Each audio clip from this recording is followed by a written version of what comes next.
All right, day 347 of going live. 347 days live of going live in a row. 347 days. Today we got a subject to deal. This is a subject to deal, which means that we're buying a property subject to the existing financing. So what does this mean? This means that you're taking over the title to the property, but you are taking over the payments under underlying loan. So you're not taking out a new loan, using that loan to pay off the old loan, because who makes money in that situation? Well, probably just the lenders only, right? And in this scenario, then you also probably get a interest rate that's a lot higher. And that's probably not something you want. So you can see why some people sell on subject to deals. You can see why people buy subject to deals, because in general, they might be able to walk away with a little bit more money because of the underlying note. All right, so for this property, purchase price $318 grand. Let's go ahead and just focus on the numbers, right? Without focusing too much. $318,000, 4.37% interest rate, 4.37% interest rate. This is a 3-2, 1612 square feet, 12-month minimum lease, so you can't rent it out short term. $5,000. So you got to pay $10,839 to the seller and $10,000 for an assignment fee. I'm assuming 2.5% closing costs for this deal, and your total PITI, including HOA payment, is $23.29. So I'm gonna do equals $23.29 minus the principal portion of the subject to loan minus the interest portion of the subject to loan, and that's gonna give me my total escrow amount, which is usually set aside for taxes and insurance. Now, how much is the balance on it? $297,161. $297,161.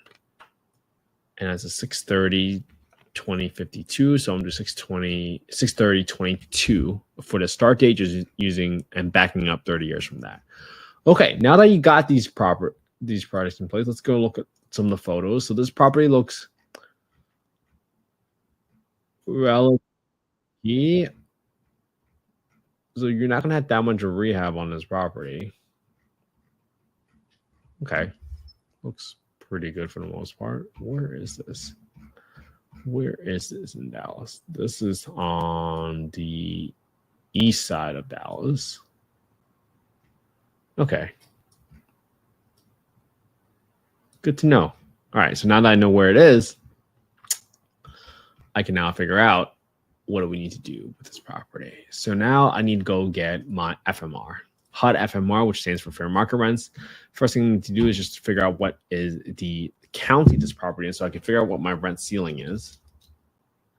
Kaufman County. So I'm going to go to HUD FMR, click on the first link, scroll down here, click on access small area FMRs, which again stands for fair market rents. Click on look up FY 2025 small area FMRs, go to your taxes, and then go to Kaufman County. Now you're going to get by bedroom count, by zip code, what your rent ceiling is, 75126. 75126, and you're going to see that for a 3-bedroom, the rent ceiling is $3,050. 3,050. 3050. And that's for 75126. 75126. So now this as a 3-bedroom, let's see what I can do with this property. 308. Now for my market rent for this property, let's see. I usually go to affordablehousing.com, but let's see if this is going to work. Put in my address, put in my bedroom count, and now I'm going to get the average market rent for 3 bedrooms. And it says right here for 25 units within a 0.47 mile radius, the average rent is $22.02. Let's write that one down. 2202, 2035, 2100, and then 2100. Okay, great. The number I care most about here is this number right here, 2200. Now, if you underwrote this deal with $3,050, which it can't be $3,050 unless you provide all the utilities, right? But there's also a test called the rent reasonableness test. You can't charge more rent simply because someone is a voucher holder, right? For a single family home. And in this scenario, let me point to you exactly what is the rent reasonableness test. Now, I'm pulling up the HCV, or the Housing Choice Voucher Program guidebook. And in this guidebook, in section 2.2, there is a rent reasonableness test. And it says that the PHA, or the Public Housing Authority, must determine whether the rent to the owner is a reasonable rent in comparison to rent for other comparable unassisted units. So in comparing, obviously size, unit type matters. You want to compare 3 bedrooms to 3 bedrooms, blah, blah, blah. So for me, I'm going to assume that 2,200 is the reasonable rent. And when you use 2,202, because of how high the PITI is of 2329, you already know you're not going to cash flow on this deal, okay? Because you also have to remember, one, you probably have to add a little bit more money for insurance, because as you move from a primary residence property to an investment property, you typically have to pay more in premium, okay? Now, for maintenance, there is 10% of the maintenance that you have to use every single month, okay?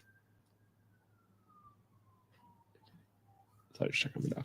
10% of the rent is set aside for maintenance, which means these is rent that does not belong to you, right? You know that roof is going to get replaced.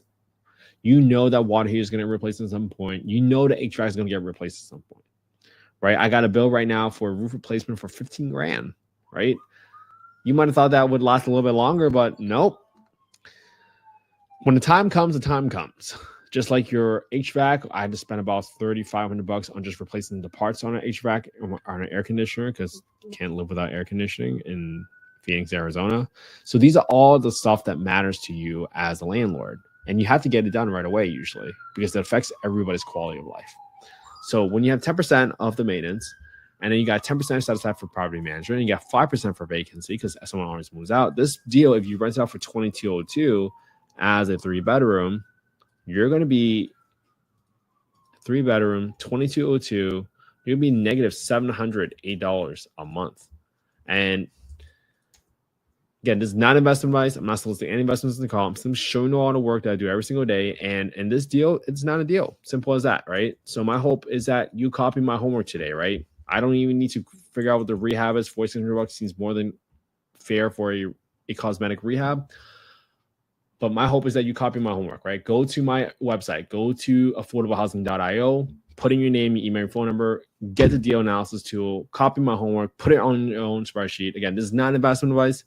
I'm not soliciting any investment at the cost. Simply showing you all the work that I do every single day to do and put together these deals and do this analysis.